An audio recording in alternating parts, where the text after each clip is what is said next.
Assalamualaikum warahmatullahi wabarakatuh.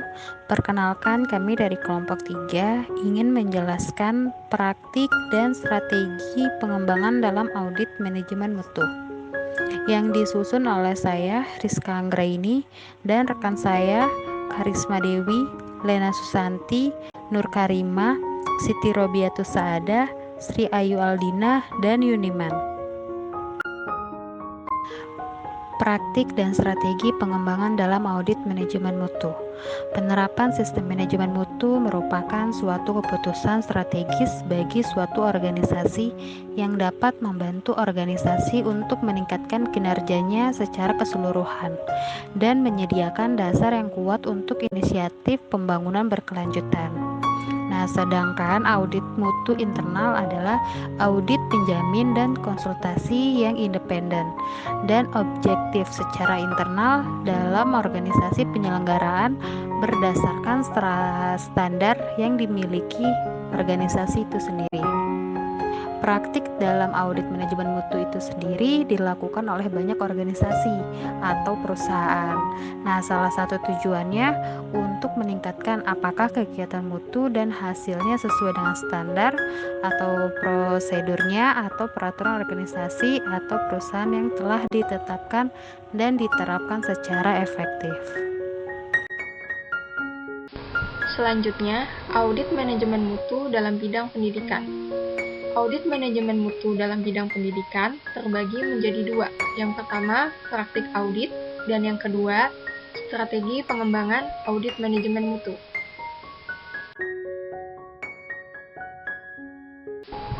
Yang pertama, saya akan membahas praktik audit manajemen mutu dalam lembaga pendidikan. Audit internal atau first party audit karena dilakukan oleh internal perusahaan.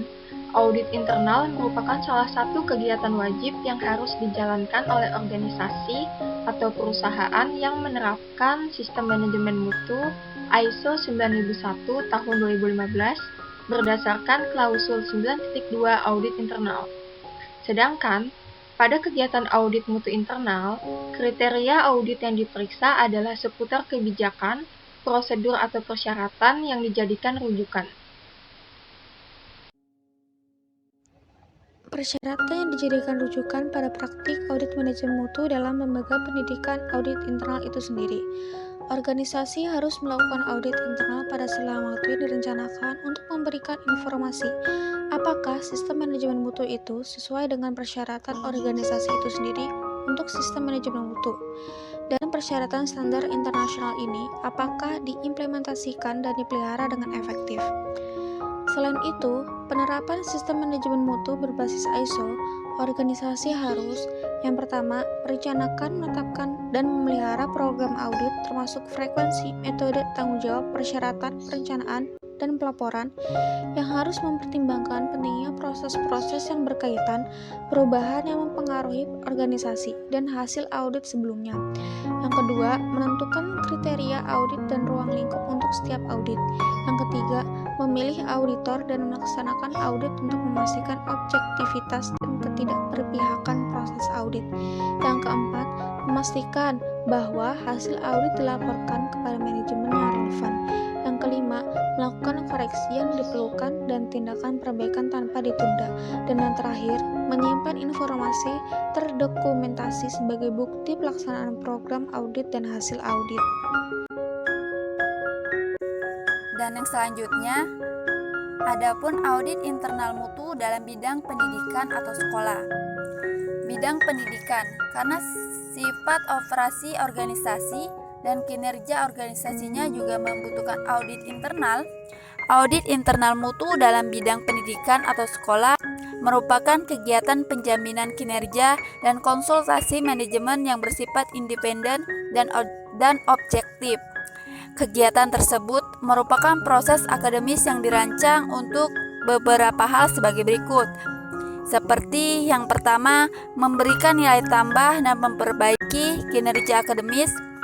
Yang kedua, memberikan keyakinan bahwa pencapaian peningkatan mutu dan standar akademis berjalan efisien dan efektif. Dan yang ketiga, mengendalikan kegiatan akademis agar sesuai dalam kaedah, aturan, dan norma hukum yang berlaku. Adapun tujuan lain dari internal audit dalam bidang pendidikan atau sekolah, seperti yang pertama, untuk melihat kesesuaian antara kriteria dan aktual implementasi di lapangan. Yang kedua, untuk melihat potensi perbaikan berkelanjutan dari sistem manajemen mutu yang dibangun. Dan yang terakhir, untuk melakukan atau menyelidiki departemen atau bagian yang lemah dalam implementasi ISO 9001 tahun 2015. Penerapan sistem manajemen mutu ISO 9001 tahun 2015 tidak terbatas hanya pada perusahaan jasa atau manufaktur, tetapi implementasi ISO 9001 juga dapat dilakukan dalam dunia pendidikan.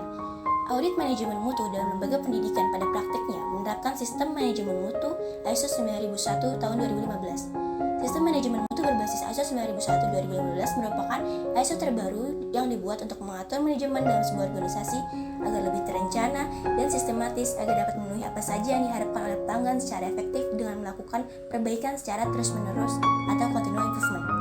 Tujuan penerapan sistem manajemen mutu ISO 9001 tahun 2015 pada lembaga pendidikan yaitu antara lain 1. Menyempurnakan sistem manajemen sekolah yang berbasis sistem manajemen mutu.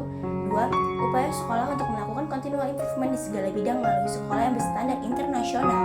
Dan 3. Sekolah harus mencapai dan mempertahankan kualitas layanan yang dihasilkan sehingga secara berkesinambungan dapat memenuhi kebutuhan para pengguna atau customer-nya.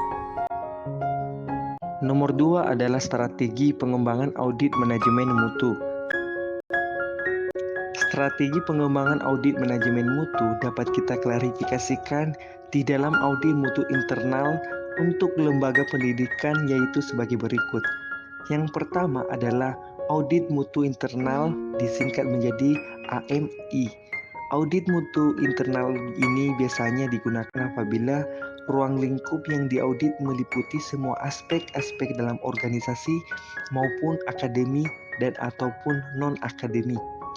Yang kedua adalah audit mutu akademi internal disingkat menjadi AMAI. Audit mutu akademi internal biasanya digunakan apabila ruang lingkup yang diaudit hanya sebatas fungsi akademinya saja. Nah, jadi perbaikan atau peningkatan dalam sistem manajemen mutu pada lembaga pendidikan yang telah dapat kita lihat manfaatnya secara langsung dapat menjadi salah satu strategi yang digunakan untuk mengetahui kesesuaian prosedur atau hasil yang telah sesuai dengan standar untuk mencapai tujuan suatu institusi, yang artinya merupakan standar mutu dengan pelaksanaannya apakah sudah sesuai dengan yang ditetapkan atau yang diingin oleh ruang lingkup audit mutu internal. Terima kasih.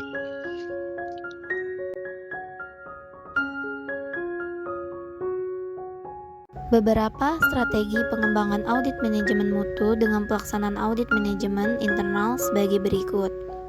Yang pertama, memastikan implementasi sistem manajemen sesuai dengan tujuan atau sasaran.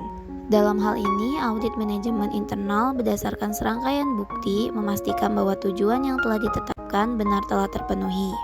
Yang kedua, mengidentifikasi peluang perbaikan sistem penjaminan mutu. Melalui kegiatan audit manajemen internal, diidentifikasi ruang perbaikan sehingga dapat dibuat saran untuk peningkatan kualitas di masa mendatang. Yang ketiga, mengevaluasi efektivitas penerapan sistem penjaminan mutu. Dengan kegiatan audit internal dapat dilakukan pemeriksaan dan mengevaluasi apakah penerapan sistem penjaminan mutu yang dibuat telah efektif diterapkan. Dan yang terakhir, memastikan sistem manajemen memenuhi standar atau regulasi. Audit manajemen internal dengan penelusuran bukti-bukti yang ada memastikan apakah sistem manajemen mutu yang diterapkan telah memenuhi standar. Di akhir presentasi ini, mewakili rekan-rekan saya mengucapkan burung irian, burung cendrawasih, cukup sekian dan terima kasih. Tidur siang dapat mimpi, mimpinya membeli buah. Sekian presentasi dari kami, semoga bermanfaat bagi semua. Wassalamualaikum warahmatullahi wabarakatuh.